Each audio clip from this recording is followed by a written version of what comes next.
तो जी हाँ दोस्तों, आपने जरूर सुना होगा पीवीआर और आइनॉक्स का मर्जर होने वाला है। एचडीएफसी और एचडीएफसी बैंक का भी मर्जर होने वाला है और टाटा डिजिटल ने बिग बास्केट को एक्वायर कर लिया। तो जी हाँ दोस्तों, आपने ऐसे बहुत से मर्जर और एक्विजिशन वाली कंपनीज के नाम सुने होंगे।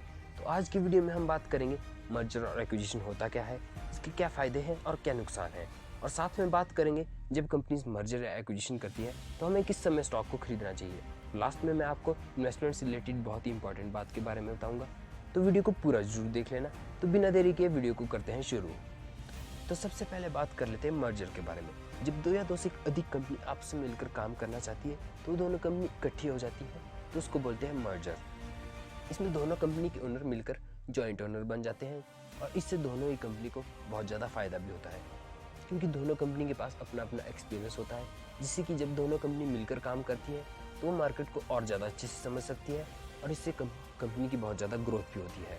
और जब कंपनी की ग्रोथ होती है तो इससे कंपनी की सेल्स और रेवेन्यू भी बढ़ जाता है और कंपनी का प्रॉफिट भी बढ़ जाता है। तो अब बात कर लेते हैं कंपनीज मर्जर क्यों करती है। तो इसका पहला रीज़न ये है, मान लो कंपनीज मार्केट में कंपटीशन को ख़त्म करना चाहती है, जैसे कि टाटा पावर और अडानी पावर आपस में मर्ज कर लेती है, तो इससे मार्केट में मोनोपोली क्रिएट हो जाएगी और उनके सामने कोई भी बड़ा कंपटीटर नहीं होगा, जिससे कि वो अपने बिजनेस को और ज़्यादा अच्छे से ग्रो कर सकती है। दूसरा रीज़न है, किसी बड़ी कंपनी को कम्पीट करने के लिए भी छोटी कंपनीज आपस में मर्ज कर लेती हैं, जैसे कि वोडाफोन और आइडिया ने जियो और एयरटेल से कम्पीट करने के लिए आपस में मर्ज कर लिया, पर वो फिर भी कम्पीट नहीं कर पा रही है, वो एक अलग बात है।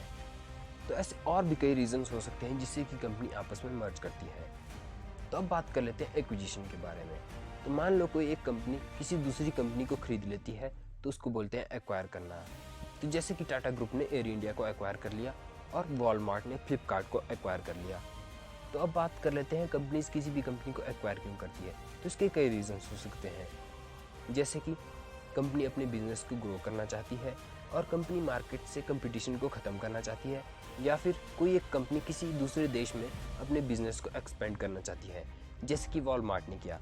वॉलमार्ट ने फ्लिपकार्ट को खरीद लिया जिससे कि वो इंडिया में भी अपने बिजनेस को एक्सपेंड कर सके। तो अब बात कर लेते हैं मर्जर और एक्विजिशन के टाइप्स के बारे में। तो पहला है हॉरिजॉन्टल मर्जर।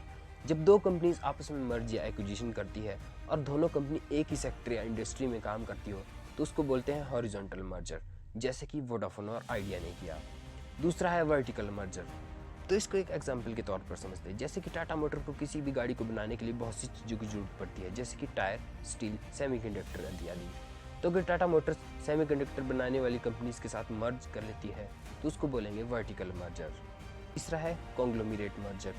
जब कोई ऐसी कंपनीज आपस में मर्ज या एक्विजिशन कर लेती है जो कि अलग अलग सेक्टर और इंडस्ट्री में काम करती हो तो उसको बोलते हैं कॉन्ग्लोमरेट मर्जर। जैसे कि टीसीएस और आईटीसी अगर आपस में मर्ज कर ले इसको बोलेंगे कॉन्ग्लोमरेट मर्जर, क्योंकि टीसीएस आईटी सेक्टर की कंपनी है और आईटीसी एफएमसीजी सेक्टर की कंपनी है।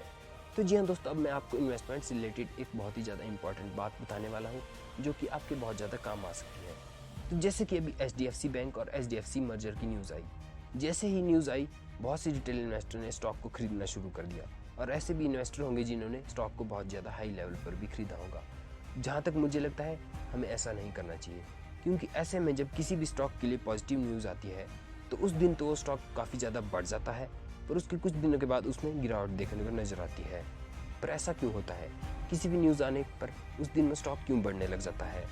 क्योंकि जब भी किसी स्टॉक को लेकर पॉजिटिव न्यूज़ आती है तो ट्रेडर उस स्टॉक को खरीदना शुरू कर देते हैं, जिससे कि वो शॉर्ट टर्म में या फिर एक दिन के अंदर अच्छे से अच्छे रिटर्न्स कमा सके, जिससे कि वो स्टॉक काफ़ी ज़्यादा बढ़ जाता है और जैसे ही वो बेचना शुरू करते हैं उस स्टॉक में गिरावट नज़र आ जाती है। तो जी हाँ दोस्तों, अगर आप ट्रेडिंग करते हो तो आपको भी ऐसी सिचुएशन में आपको भी अच्छे रिटर्न्स देखने को मिल सकते हैं। अगर हम इन्वेस्टमेंट की बात करें तो हमें इन्वेस्टमेंट कभी भी न्यूज़ के आधार पर नहीं करनी चाहिए, क्योंकि जब भी किसी स्टॉक के लिए न्यूज़ आती है तो उस दिन तो बहुत ज़्यादा बढ़ जाता है, पर कुछ दिनों के बाद उसमें गिरावट भी देखने को नज़र आती है। तो जी हाँ दोस्तों, अगर आप उस स्टॉक को खरीदना ही चाहते हैं तो आपको उस स्टॉक को उस समय खरीदना चाहिए जब उसमें थोड़ी बहुत गिरावट नज़र आए। तो अगर आपको वीडियो अच्छी लगी तो वीडियो को लाइक कर लेना, और चैनल पर नए हो तो चैनल को भी सब्सक्राइब कर लेना। और अगर आप स्टॉक मार्केट से रिलेटेड डेली अपडेट्स और न्यूज़ लेना चाहते हो तो हमारे टेलीग्राम चैनल को जरूर ज्वाइन कर लेना, आपको लिंक डिस्क्रिप्शन में मिल जाएगा।